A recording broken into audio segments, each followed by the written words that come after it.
আগামীকালের ভোট শান্তিপূর্ণ করতে গোপালগঞ্জে সর্বোচ্চ নিরাপত্তা ব্যবস্থা নিয়েছে আইনশৃঙ্খলা রক্ষাকারী বাহিনী। তবে শঙ্কায় রয়েছেন ভোটাররা। গোপালগঞ্জ থেকে আরও জানাচ্ছেন সহকর্মী আজিজুর রহমান রনি।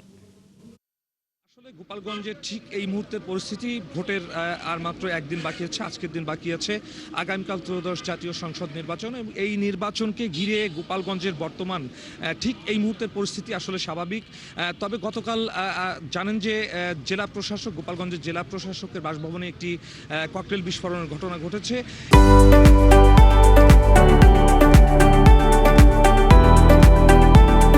এছাড়া কিন্তু এখন পর্যন্ত গোপালগঞ্জে কোনো সহিংসতামূলক কোনো কর্মকাণ্ড আমাদের খবর পাইনি, আমাদের নজরে আসেনি। এবং দেখছি যে সাধারণভাবে মানুষ কিন্তু সাধারণভাবে চলাফেরা করছেন। তবে সকাল থেকে আমরা যারা ভোটার রয়েছেন, সাধারণ মানুষ রয়েছেন, অনেকের সাথে কথা বলার চেষ্টা করেছি।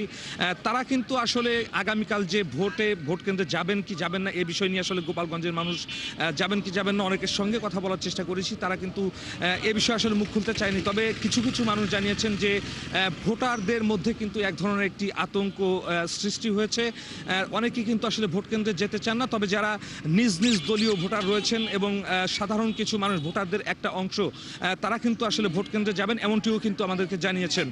আপনাকে যদি একটু বলি যে গোপালগঞ্জের যারা প্রশাসনের ঊর্ধ্বতন কর্মকর্তা রয়েছেন, অনেকের সঙ্গে কথা বলার চেষ্টা করেছি। প্রশাসনের সূত্রে জানতে পেরেছি যে সাধারণ মানুষের যে নিরাপত্তা ব্যবস্থা জোরদারের জন্য ইতিহাসের সর্বোচ্চ যে নিরাপত্তা ব্যবস্থা, গোপালগঞ্জে কিন্তু সেই ধরনের নিরাপত্তা ব্যবস্থা জোরদার করা হয়েছে। এবং আগামীকাল যে সংসদ নির্বাচন, এই সংসদ নির্বাচনে আসলে কি হতে যাচ্ছে বা কি হবে, এমন প্রশ্ন কিন্তু বেশিরভাগ ভোটারদের মনে রয়েছে। তবে প্রশাসন কিন্তু তাদের নিরাপত্তা দেওয়ার জন্য পুলিশ প্রশাসন, জেলা প্রশাসন সহ আইন শৃঙ্খলা বাহিনীর যেসব সদস্যরা রয়েছেন, তারা কিন্তু গোপালগঞ্জের ভোটারদের সর্বোচ্চ নিরাপত্তা দিয়ে সুষ্ঠু নিরপেক্ষভাবে ভোট সম্পন্ন করতে চায়, এমনটি কিন্তু ঊর্ধ্বতন কর্মকর্তারা জানিয়েছেন।